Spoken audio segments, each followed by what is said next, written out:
In this lesson, we'll look at how we create links from one file to another, but that link won't just take us to the very top of the page. We can make links to specific parts of a given page, and that's what we'll do in this lesson.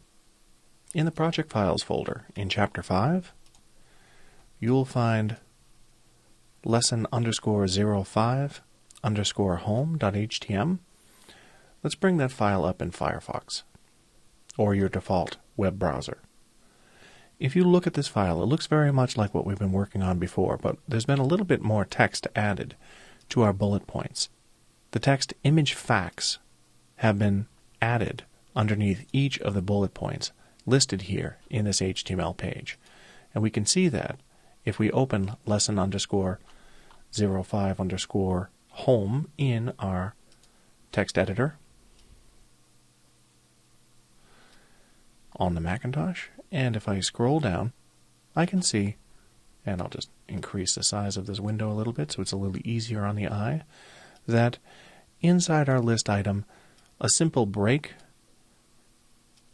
the text image facts, and a few more breaks have been added inside a given list item. Nothing we haven't seen before. Just more text added within a given list item. Now what I'd like to do is I'd like to add a link on each of these instances of image facts that'll correspond to a part of the associated page. Now here you can see my very first link, Nebula 01, the Eagle Nebula.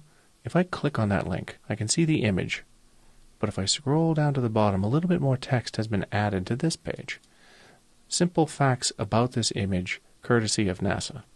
Now, what I'd like to do, if I hit the back button, is put a link on the words image facts, if I hit the forward button on my browser, that will link directly to this part of this page. Not just the page in general, way up here at the top, which is the default action when linking to a page, to load the page at the top, but to link directly to this portion of the page. So how do we do that? We need to do two things. We need to create the area that we wish to link to, and we need to establish a link to that area. It's a little like the chicken and the egg. Which do you do first? Bottom line, it doesn't matter, as long as you do both. So what I'll do now is I'll go out to each of these image pages and add what's referred to as a destination anchor. Basically, I need to put an anchor somewhere in this page that I can link to. Since I, the web designer, decide, I might like to have my visitors be able to link directly to the facts portion of this page. That's where I'll create my anchor. So if I look in the Project Files folder again and find in the Chapter 5 folder lesson_05 nebula_01, 02, and 03, I'm going to open each of these files in TextEdit. And I'll stagger them so that they're a little easier to see. And I'll bring up Nebula 02 and Nebula 03.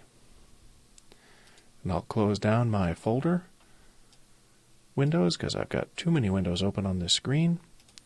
And I'll just clean up my screen a little bit so that the files are easy to navigate through. I'm just tiling my file so I can go 1, 2, and 3.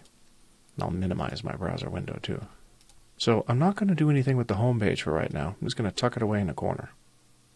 But I am going to look at Nebula 01, 2, and 3. I'll start with the first one and scroll down to where we saw the facts that we were just looking at for the Eagle Nebula in Firefox a moment ago. What I want to do is I want to link to this area. I want to see the facts, and I want to see the data underneath that facts title. Knowing that I want the facts title to be on the screen and the associated information, I will create my destination anchor before the first character of text that I wish to see on my page. Bearing that in mind, I'm going to create an anchor link using the anchor tag that we've seen before, open caret, A, close caret, and I'm going to close this anchor tag as soon as I create it. And I'll add a carriage return or two here to make it a little easier to see. However, the syntax of this anchor tag will be different than any that we've worked on before. We're not going to use the href attribute because this is a destination anchor. This anchor will not actually go anywhere. It's just going to sit there, and it's going to have an ID and a name attribute on it that allow other links on our pages, or pages on other people's websites for that matter, to link to this portion of our page. I'm going to click inside my opening anchor tag and type space, and then I'll type name equals quote quote, and then I'll hit another space, and I'll type ID equals quote quote. We've seen the ID attribute before when we were using cascading style sheets. We're not using styles on this ID, but we are using this ID attribute so that we can create a named instance of a destination anchor. And remember what we talked about earlier. When it comes to IDs, generally speaking, we only want to have one instance of a unique name associated with an ID on a page at any given time. So the name we specify for this ID should not be used anywhere else on this page.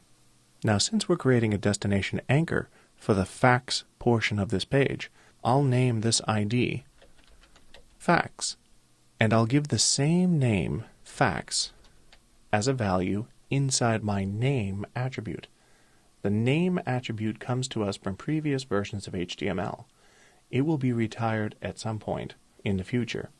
But for right now, in the XHTML 1.0 transitional version of the HTML language, to create a destination anchor, we want to use both name and ID, and the value that we'll specify for both of these attributes will be the same name, in this case, facts. Now, I'm going to select this line and copy it into memory. Since the format of each of my 3 pages is the same, each of the 3 pages are presenting a series of facts at the bottom describing the image above. I'm going to create a destination anchor in each of my 2 other pages that has the exact name as the one that we've created in this file. It's perfectly fine for us to have destination anchors with the same name as long as they occur in different files.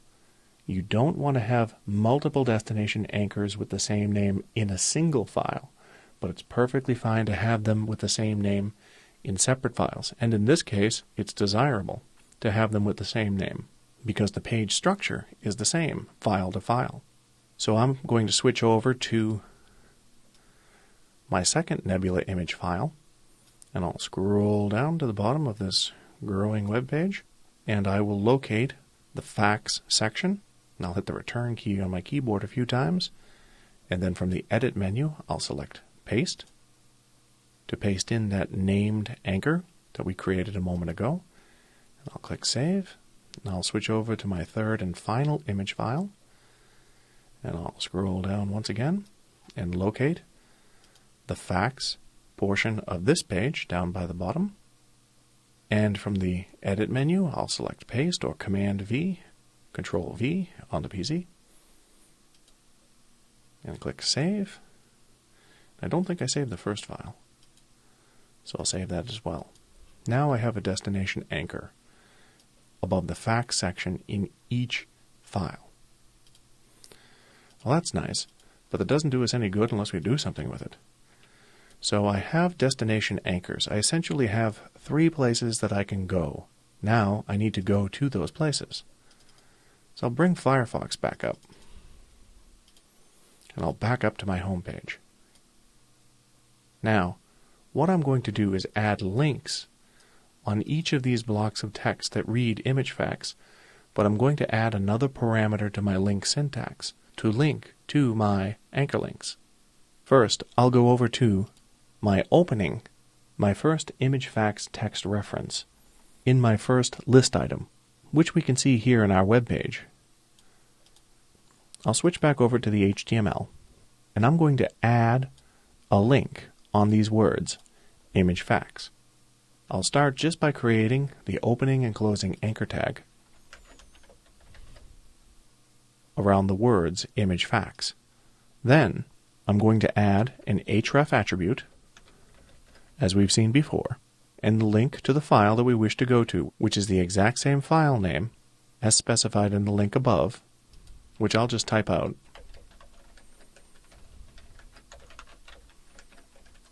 But you can copy and paste. But what I need to change here is to add something. I've created my link, and this is a perfectly valid link, which will take me to Lesson 05, Nebula 01, on the words image facts. But to get to that named anchor down by the bottom of our page, which we named facts, all I need to do is after the file extension, the .htm, on our image web page, I'm going to add a pound symbol and then the name of the destination anchor, which in this case is facts. Now if I save this file, switch over to our browser, and hit reload, image facts becomes a link, and if I click on it, we link to the associated file, but we link down to the bottom, down to the facts section. Notice that my right-hand side scroll bar is all the way to the bottom. If there was more text on this page, facts would be flush up against the top of the page, and all the remaining text would be displayed below. So our link is working. Now, I'll switch back to my HTML file and add a link to the facts section for each of the 2 remaining image facts blocks of text. What I'll do is I'll copy the existing links because I know they work. I only need to modify them. Rather than take the risk of making a spelling mistake, I'll copy the link nearby the words image facts in my second list item, not forgetting to grab the closing anchor tag, and I'll do the same for the third bullet point by selecting the link that I wish to copy and then pasting that link where I want it to appear, not forgetting to close the tag. But, as with the first image facts link in our first list item, I need to add the facts named anchor to each of these link references for these links to link to the corresponding facts section on those pages. Now from the File menu, if I select Save, switch over to my web browser and back up and reload and test out my image facts links, they should take me to the corresponding parts of the associated pages, and they do.